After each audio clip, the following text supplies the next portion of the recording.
Adobe, we strongly believe that the best way to learn is to make. We very much follow what's called the constructionism learning theory that came out of the work of Seymour Papert. For the teachers amongst us here, you might know that particular man.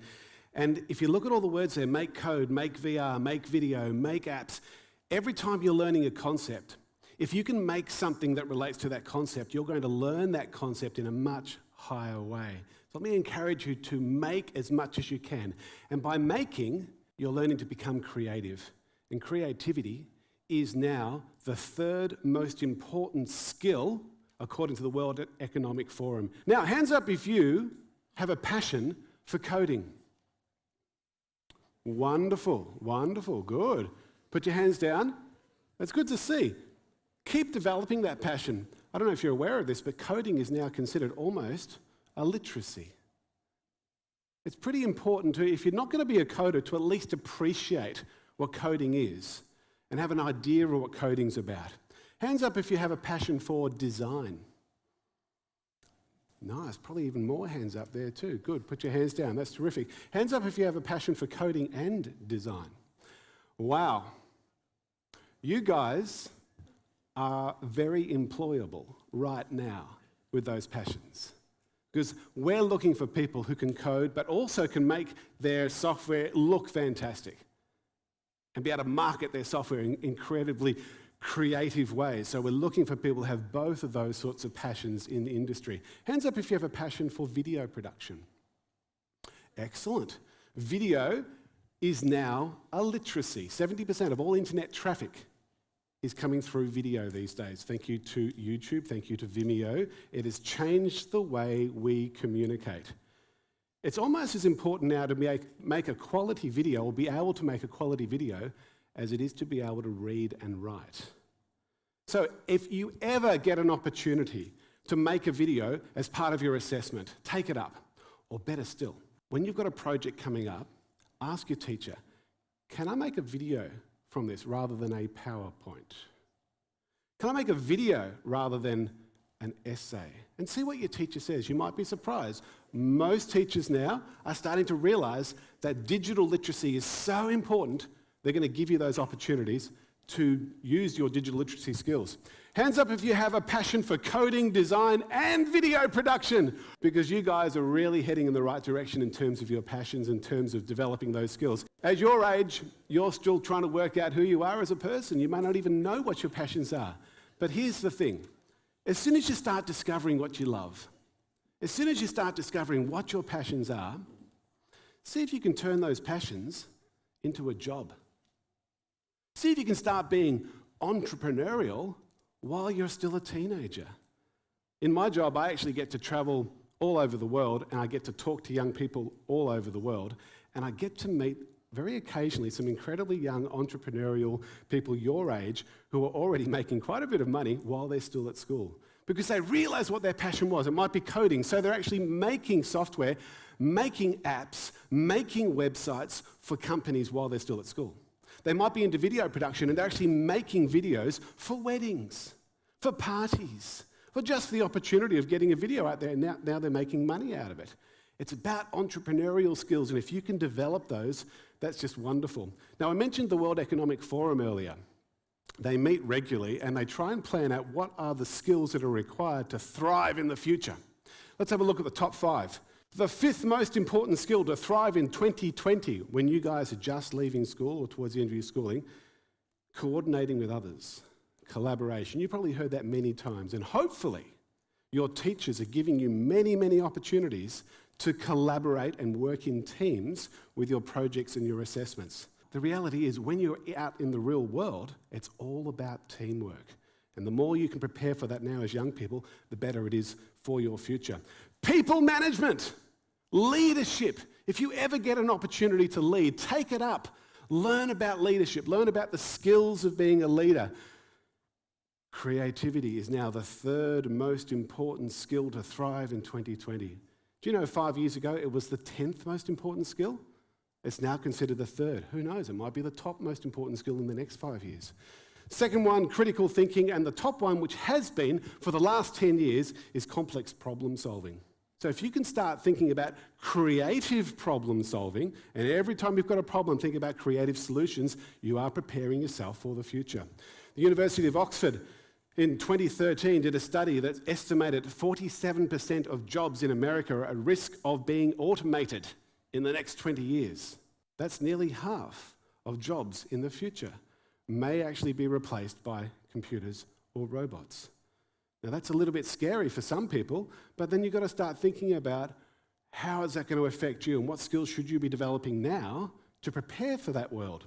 The ISA, Innovation Science Australia report from last year says that more jobs will demand 21st century skills such as interpersonal skills, entrepreneurialism, and creative problem solving.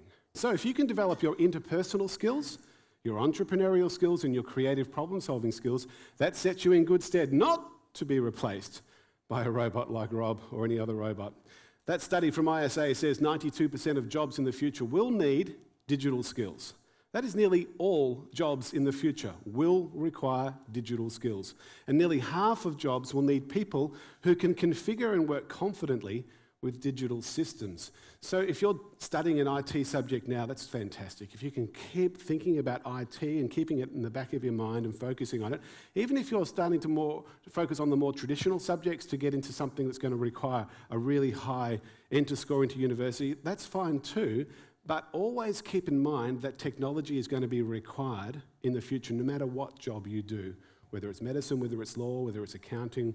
By the way, anyone who's thinking of doing accounting, oh my goodness, that is 92% probability of being replaced by a computer, according to the Oxford study. The finance industry is considerably worried about how computerization is going to take over. The study also said more people will also change jobs more frequently. They say that the Australian student leaving school today is likely to have 5 totally different careers and up to 17 different jobs. So that's pretty amazing, because when I was your age, it was all about getting one career. And the career I chose when I was your age was education, and I became a teacher, and I was a teacher for 23 years, and I loved it. Then I had this opportunity to go and work for Adobe as their senior education specialist, and I love it still. So now I've got a sense I've had 2 careers, and that's pretty rare for people my age. But for your age, by the time you're my age, and I'm nearly 50, I know you find that very hard to believe, but I am. The fact is you're probably likely to have maybe 4 or 5 careers by the time you're my age. All right, let's play a game. You're going to see an amazing logo in a minute, and there it is up there. You've all recognised that logo. And behind that logo will be the logo of a famous company. If you can put your hand up and tell me what the company is, you get yourself a prize. All right, watching carefully. Here we go. Everyone ready? Set. Okay, we've got a hand up right here in the middle. Yep. Mars is terrific. So over here, this boy, can you put your hand up again so the prize giver can see the prize? Terrific. Mars is the answer. You get the idea how this works? Here we go again. Ready? Oh, gosh. Now, right at the very back there, yeah, Google, Chrome, fine, good, well done. You get the idea. Terrific. All right. Here's the next one. Ready? Yep, what's the answer? Is correct. American Express. Well done. All right, next one. Ready? Yep. Is Hilton. Good. Terrific. Well done. Good. Here we go. Ready? Dell, yep, Dell Computers, Dell, good, Dell EMC. All right, this one's just for the girls. Here we go. Say the answer. Microsoft is correct. Well done. Good, nice, easy one. Here we go, boys. Ready? The answer is Cisco. Well done. Good. All right, this one's for the teachers. Are you ready, teachers? What's the answer? I'm so glad you said Adobe. All right. The reason why we played that game was not just for a bit of fun, although the fun was important too. The reason why we played that game is because those companies were in the top best multinational workplaces to work in over the last 3 years. If we look at 2016, for example, but if I identify half of those are IT companies. Best workplaces to work according to that big study that's done every year, IT companies rate very high. And the ones that aren't IT companies are totally reliant on IT to function. So what skills is industry wanting from you as students as you're coming out of education? And that's a really important one to work on. Mark Prensky, he's the one who invented the concept of digital natives that the minister mentioned earlier, and digital immigrants, which is right, like my age, potentially. He's done a lot of work on this recently, and he says that those skills break into 3 different subsections. Effective thinking skills, effective action skills, and effective relationship skills. Let me highlight just a couple. Problem solving, such a fundamental skill. Problem solving individually, collaboratively, creative thinking, habits of mind, having a positive mindset, adaptability, being able to adapt to things, leadership, followship, because you're not always going to be leading all the time. You need to learn how to be led. Patience, really important. Resilience, because things aren't going to go right for you all the time. In fact, most of the time they probably won't. How do you deal with that? Such an important skill. Entrepreneurship, common theme running through this presentation. Creativity, very common theme. Programming, video making, creating with new technologies. Communication and collaboration, one-on-one in teams, in families, in communities, at work, online, in virtual communities. Listening, the ability to sit next to someone and look them in the eye and really focus on listening to what they have to say. Not an easy thing to do, but a fundamental skill for the workplace. Compassion, tolerance. So how can you stand out from the crowd? How can you present your skills that you're developing now so that future employees can actually work this out? Have a quick look at this little resume that came past our desk a few years ago. Hi, my name's Krista Timmerman, and this is my story. I'm a Jersey girl, born and raised by the shore. Growing up, I was a classically trained singer. When I was older, I loved the flashy New York life and the gritty rock scene of Asbury Park. After some street team activities for a local band, I began to see the big picture, and I knew I wanted to work in the entertainment industry. In 2010, after graduating from Howell High School, I moved to Orlando, Florida to begin my degree at Full Sail University. At school, I studied entertainment business with my own personal focuses on branding and new media. I'm self-motivated and always eager to learn. Outside of the classroom, I garnered a real-world education, playing intern for an advertising association, audio branding companies, and even an a cappella group. I learned a wide range of talents too: how to give awesome presentations, how to sell computers in South America, event planning, beatboxing, even how to gain Instagram followers. I work well in Excel and numbers, but I'm a big fan of Photoshop and Keynote. I get a sense of satisfaction after completing a task well. Whether it's completing a social impression consultation or making a mean cappuccino, I always love to work and I'm eager to please. I always stay up to date with industry trends and news. Hire me and I'll quench your thirst for something to talk about other than the weather and the Yankees. Simply, hire me because this is my passion.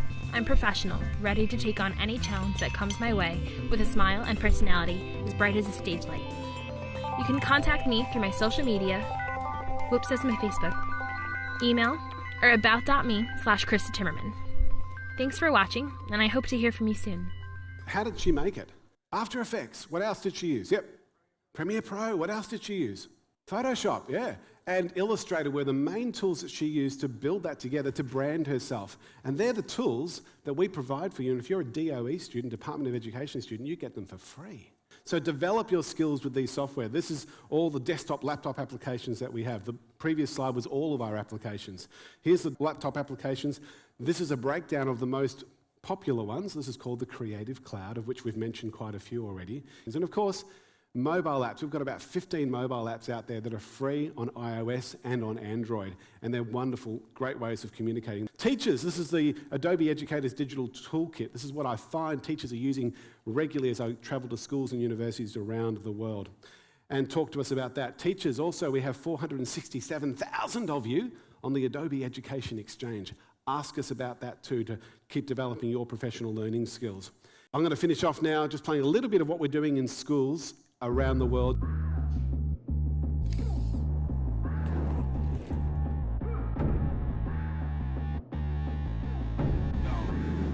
We undeniable.